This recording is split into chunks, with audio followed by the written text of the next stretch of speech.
గౌరవనీయులు పవన్ కళ్యాణ్ గారు, పత్రికా విలేకరులందరూ నమస్కారాలు. ఈరోజు పవన్ కళ్యాణ్ గారు వీళ్ళు చేసిన అరాచకాలు పైన సంఘీభావాన్ని తెలియజేయడానికి వారు ఇక్కడికి వచ్చారు. వారికి మనస్ఫూర్తిగా అభినందనలు, ధన్యవాదాలు. ఈరోజు ప్రజాస్వామ్యంలో జరగరానిటి జరుగుతున్నాయి. ప్రజలు విపరీతంగా స్పందిస్తున్నారు. రాష్ట్రంలో వ్యవస్థలన్నీ నాశనం అయిపోయి ప్రజా జీవితం చాలా, ఒక మాటలో చెప్పాలంటే, అంధకారంగా తయారయ్యే పరిస్థితి వచ్చింది. నేను 40 ఏళ్ళ నుంచి తెలుగుదేశం పార్టీ ఉంది. ఈరోజు కోయిన్సిడెన్స్, 40 ఏళ్ళ ముందు ఇదే రోజున ఎన్టీ రామారావు గారు ప్రమాణ స్వీకారం చేశారు. 4 decades పూర్తి చేసుకున్నాం. తెలుగుదేశం పార్టీ ఏం చేసిందో మీరందరూ చూస్తున్నారు. ఒక రాజకీయ పార్టీగా పవన్ కళ్యాణ్ గారు ఈరోజు జనసేన అధినేతగా ఆయన ముందుకెళ్తున్నారు. ప్రతి ఒక్క రాజకీయ పార్టీకి ఒక నిర్దిష్టమైన ఆలోచనలు, నిర్దిష్టమైన ప్రణాళికలు ఉంటాయి. వైఎస్ఆర్ కాంగ్రెస్ పార్టీకి మాత్రం రౌడీజం, నేరాలు చేయడం, అవినీతి చేయడం, ప్రజాస్వామ్య వ్యవస్థని భ్రష్టు పట్టించడం, వ్యవస్థలను నాశనం చేయడం, ఇంకొక పక్క ఎవరైనా ప్రజల తరపున పోరాడతామంటే అవి ప్రజా సంఘాలు కావచ్చు, రాజకీయ పార్టీలు కావచ్చు, దాడులు చేయడం. దానికి పరాకాష్ట బ్రిటిష్ కాలం నాటి జీవో. అది ఉందా లేదా ఎవరికి తెలియదు. దానికి చట్టబద్ధత ఉందా కూడా తెలియదు. ఎందుకంటే వాళ్ళు కోట్ చేసినటువంటి రెఫరెన్స్ మీరు చూస్తే, ఆ రెఫరెన్స్ ప్రకారం 46 చట్ట ప్రకారం అందులోనే ఉంది. అప్పటికే మెడ్రాస్ ప్రెసిడెన్సీలో ఇది వేరే యాక్ట్ అమల్లో ఉంది. ఆ యాక్ట్ అమల్లో ఉంది కాబట్టి కొత్త యాక్ట్ అమల్లో అవసరం లేదని 1861 చట్టంలో క్లియర్గా చెప్పారు. తర్వాత మీరు అడాప్ట్ చేసుకున్నారా? అప్పుడైతే హైదరాబాద్ అయితే నిజాం రూల్లో ఉంది, బ్రిటిష్ వాళ్ళకి సంబంధం కూడా లేదు.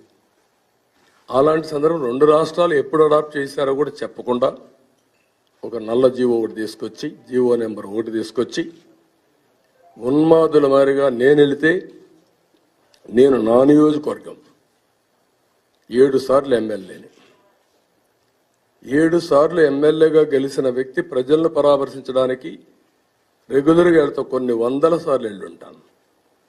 కంబైన్డ్ ఆంధ్రప్రదేశ్ని హైయెస్ట్ మెజార్టీ గెలిపించిన నియోజకవర్గం అది. నేను వెళ్ళినా వెళ్ళకపోయినా నా మీద అభిమానంతో గెలిపించే నియోజకవర్గం.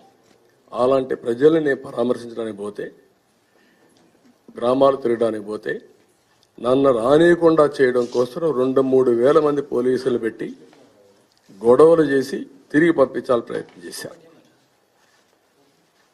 మీరందరూ చూశారు, ప్రపంచంతో చూసింది. 3 నెలలకు మునుపు ఒకసారి వెళ్ళాను. మేం మీటింగ్ పెట్టుకుంటే మా మీటింగ్కి వాళ్ళ మనుషులు పంపించి మా మీద దాడి చేసి ఆ రోజు మా మీద కేసులు పెట్టారు. 8 మంది నెల రోజులు జైల్లో ఉన్నారు. 74 మంది యాంటిసిపేటరీ బెయిల్ తీసుకొని వచ్చే పరిస్థితి వచ్చారు. నిన్న కూడా 4 కేసులు పెట్టారు. ఎవరు పెట్టారు ఆ కేసులు అంటే పోలీసులే పెట్టారు. మహిళలు వాళ్ళపైన హత్యా ప్రయత్నం చేశారంట. 307 కేసు అక్కడి నుంచి ప్రారంభించాం. మా వాళ్ళు కూడా అన్యాయం జరిగిన వాళ్ళు పోలీసులపైన కేసులు పెట్టే పరిస్థితికి వచ్చారు. ఇది ఫస్ట్ టైం చరిత్రలో పోలీసులపైన కేసులు పెట్టడంగా తిరిగి ప్రైవేట్ కేసులు పెట్టడం, ఇలాంటివన్నీ చేసే పరిస్థితి వచ్చాడు ఈ ముఖ్యమంత్రి. ఫస్ట్ అన్ని రాజకీయ పార్టీలు, ప్రజా సంఘాలు ప్రజాస్వామ్యాన్ని కాపాడుకోవాలి. ఎట్టి పరిస్థితుల్లో జీవో నెంబర్ 1 యాక్సెప్టబుల్ కాదు. ఇది కరెక్ట్ కాదు. నీకు చేతనైతే ప్రజల్ని మెప్పించు, ప్రజల దగ్గర తిరుగు. కానీ ముఖ్యమంత్రి పరదాలు కట్టుకొని తిరుగుతాడు, బలవంతంగా మనుషులు లాక్కొస్తారు, బెదిరిస్తారు, పెన్షన్లు కట్ చేస్తాం, రేషన్ కట్ చేస్తామని. ఇంకొక పక్కన ఆయన మాత్రం మీటింగ్లు పెట్టుకోవచ్చు, జీవో 1 ఉంటుంది, వీళ్ళు మాత్రం రోడ్లలో రోడ్ షోలు చేయొచ్చు, వేరే పార్టీలు చేయడానికి లేదు. దానికి సాకేంటి? కందుకూరులో సంఘటన జరిగింది, గుంటూరులో సంఘటన జరిగింది. నేను అడుగుతున్నా, ఎవరు కారణం? మీ కుట్ర, మీ పోలీసుల కుట్ర. కాదని చెప్పే ధైర్యం ఉందని అడుగుతున్నా. ఈరోజు ఒక సినిమా యాక్టర్ వచ్చిన, ఒక రాజకీయ పార్టీ నాయకుడు వచ్చిన, ఒక సెలబ్రిటీ వచ్చిన, 100 మంది గ్యాదర్ అయితే లా అండ్ ఆర్డర్ ఎవరు మెయింటైన్ చేయాలి? క్రౌడ్ మేనేజ్మెంట్ ఎవరు చేయాలి? Fundamental principal police. అలాంటి పోలీసులు మీరు కొల్లుడయి కడాన 40-50 వేలు. ఇప్పుడు కొత్త ఏం కాదు, నేను పవన్ కళ్యాణ్ గారు పోయినా నేను పోయినా విపరీతంగా వస్తున్నా. వచ్చినప్పుడు ఎవరు మెయింటైన్ చేయాలి? దీనికి ఆన్సర్ మీటింగ్లు పెట్టకూడదనా? మీటింగ్లు పెట్టకపోతే ఏం చేస్తాం మేము? ప్రజా చైతన్యం అడ్డు తీసుకొస్తాం. నువ్వు మాత్రం మీటింగ్లు పెట్టుకోవాలి, బలవంతపు మీటింగ్లు. ఆర్టీసీ బస్సులు, ప్రైవేటు బస్సులు, స్కూల్స్ హాలిడేస్, డాక్రా సంఘాలకు బెదిరింపులు. నువ్వు మాత్రం మీటింగ్లు పెట్టుకొని సొల్లు కబుర్లని చెప్పాలి. మేం మాట్లాడితే మాత్రం వస్తే మాత్రం రాకూడదు, ఎక్కడా తిరగకూడదని ఆంక్షలు పెడుతూ ఇవన్నీ చేసే పరిస్థితికి వచ్చారు. మొన్న కందుకూరులో జరిగింది, కానీ గుంటూరులో జరిగింది వైఎస్ఆర్ కాంగ్రెస్ పార్టీ కుట్ర. దీన్ని అమలు చేసిన వ్యక్తులు పోలీసులు. నేను అడుగుతున్నా, నెక్స్ట్ డే కావలికి వెళ్ళాను, నెక్స్ట్ డే కొవ్వూరుకి వెళ్ళాను. అక్కడ పోలీసులు ఉన్నారు. నేను ఓపెన్ మీటింగ్లో చెప్పాను, అక్కడ పోలీసులు ఉన్నారు కాబట్టి ఎలాంటి సంఘటన జరగలేదే, ఇంకా ఎక్కువ మంది క్రౌడ్స్ వచ్చారే. దానికి సమాధానం చెప్పండి మీరు. కాబట్టి ఇవన్నీ కూడా ఈ కుట్ర రాజకీయాలు, కుతంత్రాలు చేయడం ఇవన్నీ ఏమీ జరగవు. అల్టిమేట్గా ప్రజాస్వామ్యాన్ని కాపాడుకుంటాం, ఆంధ్రప్రదేశ్ అభివృద్ధిని మళ్ళీ పట్టాలెక్కించే బాధ్యత తీసుకుంటాం, ముందుకెళ్తాం. డెఫినెట్గా ఇప్పటికే ప్రజాస్వామ్య పరిరక్షణ వేదిక ఒకటి క్రియేట్ చేశారు.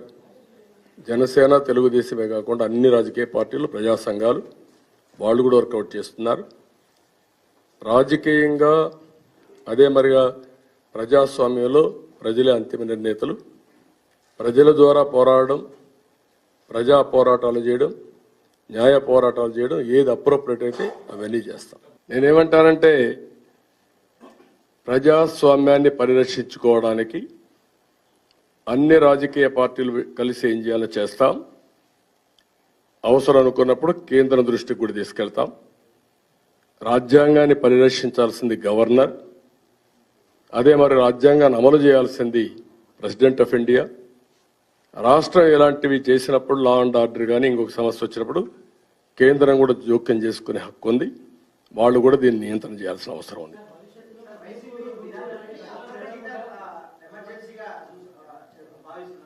ఎమర్జెన్సీ కంటే భయంకరమైన సిచ్యువేషన్.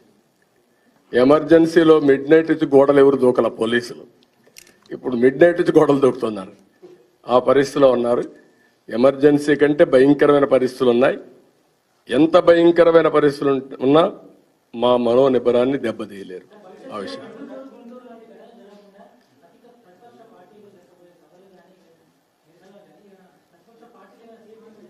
అవునయ్యా, ఇనయ్యా, ఇను. నువ్వు ఇక్కడ ఉన్నావు, ఒక సెలబ్రిటీ వస్తాడు, మనుషులు వస్తారు. సెలబ్రిటీ మనుషులు తీసుకుపోవాలన్నా కంట్రోల్ చేయడానికి? ఎవరి డ్యూటీ అది? Law and order enforcement. నేను ముఖ్యమంత్రిగా 14 ఏళ్ళు పనిచేశా. ఫండమెంటల్గా మీకు అర్థం కాకుండా మీరు అడిగితే క్వశ్చన్. అందుకే వాళ్ళు మీలాంటి వాళ్ళు ఉన్నంత వరకు అలాంటి వాళ్ళు ఆటలు సాగుతాయి. మీరు కూడా చీకొట్టి ఏమయ్యా బుద్ధి ఉందా లేదా, జ్ఞానం ఉందా లేదా మీకు? పోలీసులు ఫీల్ అయ్యి మీటింగ్లు పెట్టద్దంటారా మీరు అని మీరు అడిగినప్పుడు వాళ్ళు బుద్ధి వస్తుంది. సమాజంలో ఇలాంటి వాళ్ళు ఉన్నారు.